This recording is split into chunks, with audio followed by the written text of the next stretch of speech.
I'm here.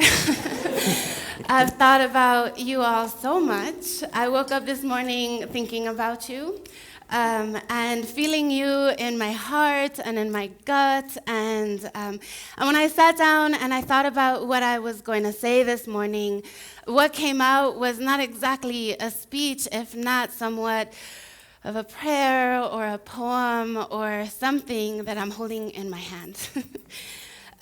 So thank you so much to the Creative Mornings community for creating a space for me to be here with all of you and to think more deeply about what it is that I think about community and how I live in it. So what I'm going to do is it feels a little bit like a piece of spoken word or something. We'll see how it turns out, but I'm just going to go ahead and start. So thank you for holding this space for me, and yeah. Where I'm from, people used to ask me how I got out. Like it was something to leave. Get smart, get free, get an education, get a scholarship, get a diploma, get that ticket off the block. If I told you my corner, that was me telling you a whole lot. Division and Western, Thomas and Rockwell, North Side. Days were like double Dutch jumping, Miss Mary Matt clapping, cardboard break dancing, old mattress flipping, hiding from moms yelling, the street lights are on. I am from CTA bus transfers, rumbling subways, black cap snow along traffic-clogged highways, big puffy coats, wind off the lake, 8 months of winter and no sun for days. I am from hot summer concrete, music in Grant Park, Puerto Rican Day festivals and those bumping parties after dark. I am from menudo on my birthday, bacalao after church, penny candies from the corner store, and watch your back or you'll get hurt. You can leave a place like where I'm from, but it never leaves you. I left, but I took with me all the wisdom and scars, a lot of times one and the same, and I carry those lessons with me to this very day. Home is the place where I first learned that you turn to community over systems, and it was in community that you organized, that you created, that you built alternatives, that you fought back, and how you stayed surviving. And you made it so beautiful, so creative, that the rich and the famous, they would steal it and they would call it art. The city had abandoned us long ago. Streets went unpaved, snow went unplowed, school windows stayed shattered, and kids sat in classrooms in puffy coats for months. Some of my earliest memories were of me and my mom and the neighbors walking the 4 or 5 city blocks to the alderman's office to demand change. And I would sit under the folding tables with my styrofoam cup of coffee with too much creamer and sugar, and I would listen to the adults as they would argue and debate and talk and clap and then murmur the dark street nights going back home. I remember trying to keep up with my mom's long legs as we would walk from door to door selling Tupperware and Avon beauty products, and then march with the Chicago Teachers Union demanding better wages and school books and repaired windows and toilet. And I learned quickly in my bones that this is how change happened. And so later, when I heard the Frederick Douglass quote, that power concedes nothing without a demand, this was something I understood. When I was 7 years old, my house got broken into. And what upset my mom the most was the jewelry that got stolen out of the little porcelain dish next to the kitchen sink.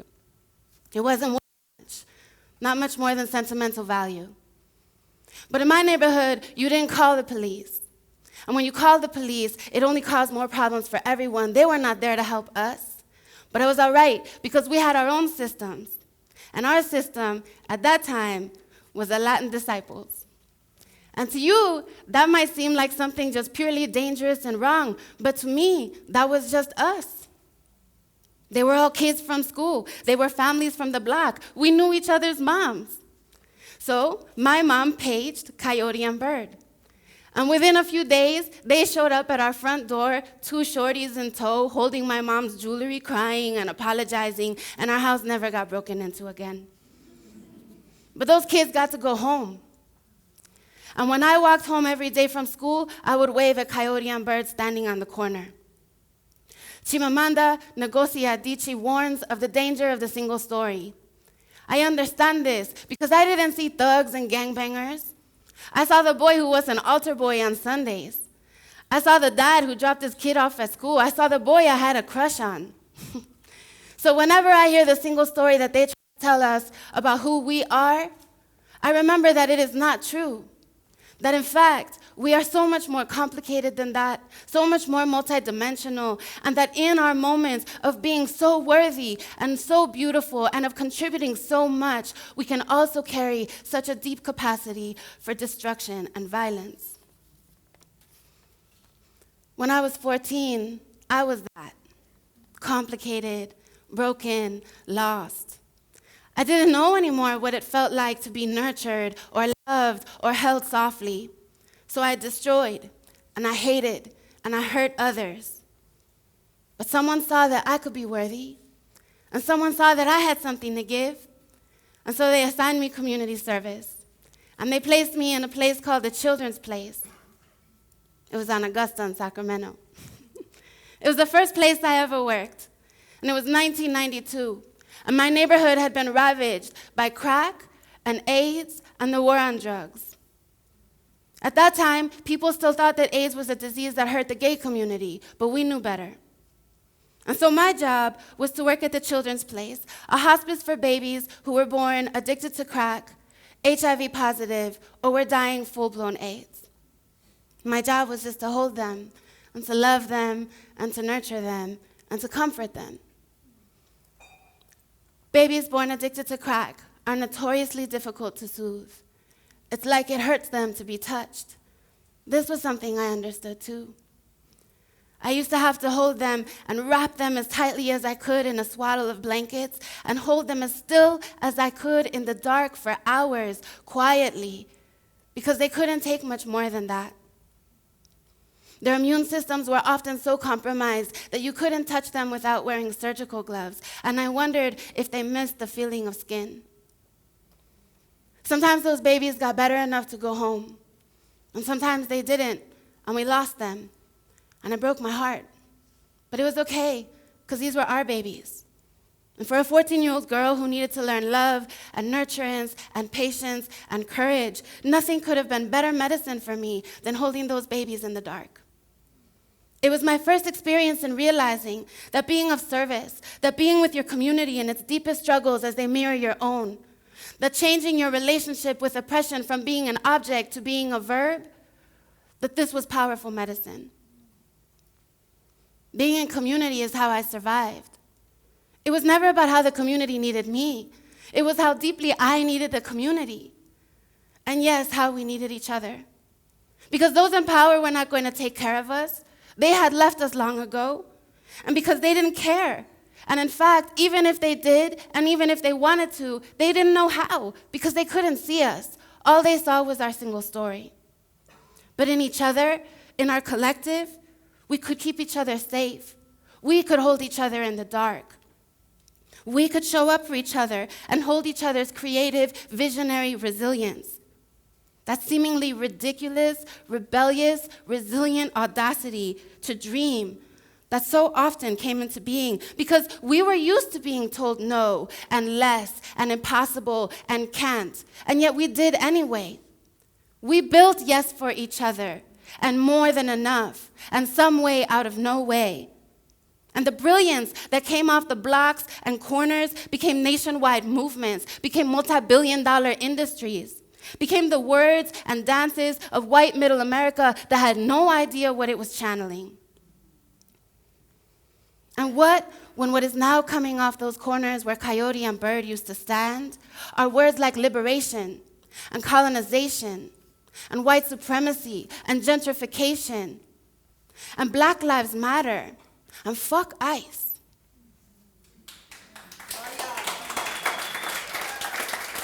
What when those conversations are not just echoing from those corners, but they're echoing out of las colonias in Mexico, when they're echoing off of the top of a train they call La Bestia, barreling out of Central America and coming this way. And you know what? I'm here for it. I'm here for it. Because even if you don't realize it, we need it too. You need it too. They the owners. And if you don't know, you should ask somebody. They want us to think that we can make it alone. Rugged individualism, rags to riches, the self-made man, personal responsibility, because they need us to believe that. They need us to disinvest from each other, to think that we can buy our peace, that we can buy our liberation, to turn away from the horrific pilot programs they run like entertainment, endless snuff films through social media. They want us to medicate ourselves with consumption and distraction and despair and helplessness. They watch us as we bear witness to see what we will do, as we witness the police brutality, the racist murders, the incarceration of children, the climate destruction and devastation, the corporate military takeover. And they watch as we see that there is no oxygen left to breathe. And just when we think we can't take another breath, they give us a break for an ad from our sponsors. And so many are feeling disconnected, despairing, unsure about what to do. Me too sometimes. I disappear into the darkness of it, into the isolation.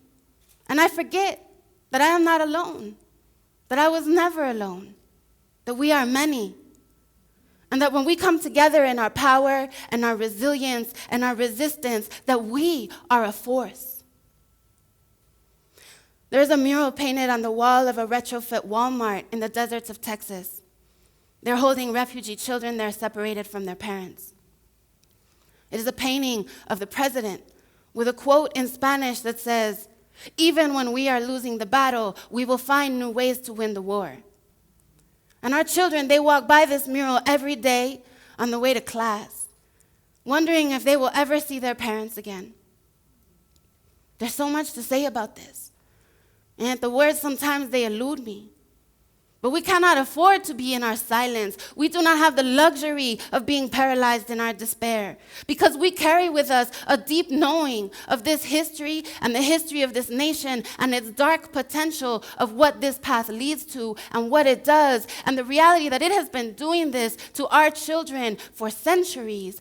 Incarceration and devastation of Black communities and immigrant communities and refugee communities, and we know that we must fight.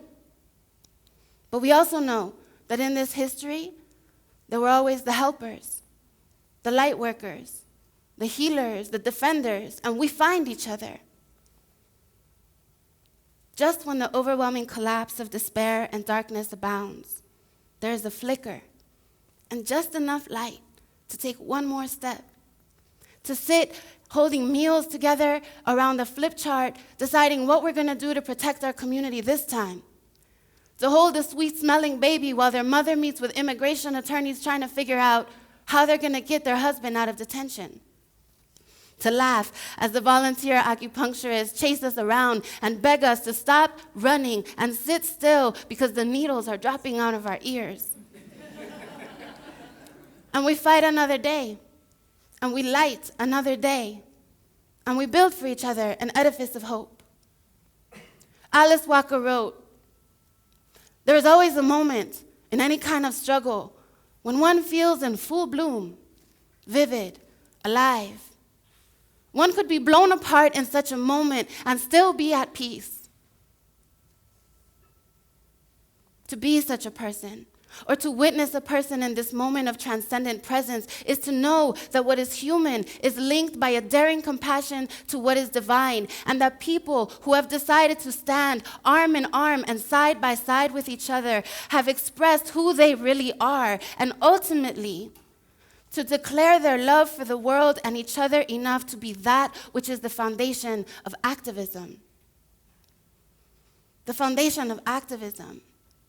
I believe it is love. I believe it is hope.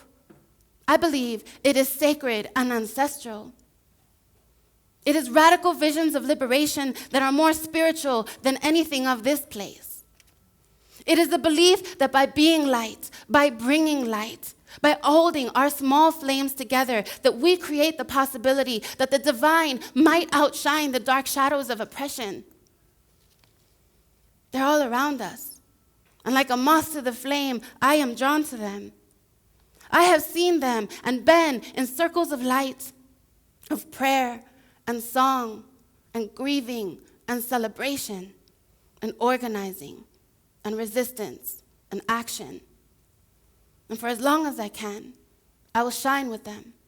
And I hope that you will shine with them too. Thank you.